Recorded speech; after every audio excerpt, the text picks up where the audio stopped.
Justice Varma ఒకవైపున నాకే సంబంధం లేదు, మా ఇంట్లో ఉన్నటువంటి పాత సామాన్లు పడేసేటటువంటి స్టోర్ రూమ్ లాంటి గదిలో మంటలు వచ్చినాయి, అక్కడ ఉండేది స్టోర్ రూమ్ వెరైటీస్ తప్పించి అందులో నోట్ల కట్టలు మేము ఎప్పుడు పెట్టలేదు, మేము అక్కడ పెట్టం కూడా, అసలు మా దగ్గర డబ్బులు అట్లా క్యాష్ ఉండదు నోట్ల కట్టలు, కానీ నా మీద ఏదో కుట్ర జరిగిందని ఆయన చెప్తూ ఉన్నటువంటి సందర్భం.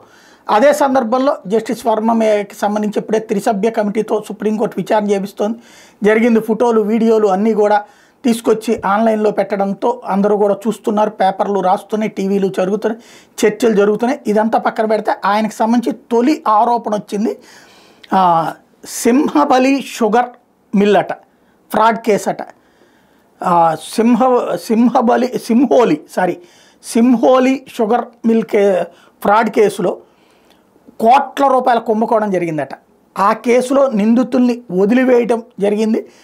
ఆ కేసుకు సంబంధించినటువంటి దాంట్లో వాస్తవంగా వర్మగారు ఇచ్చినటువంటి తీర్పుని సుప్రీంకోర్టు తర్వాత కొట్టేసిందట.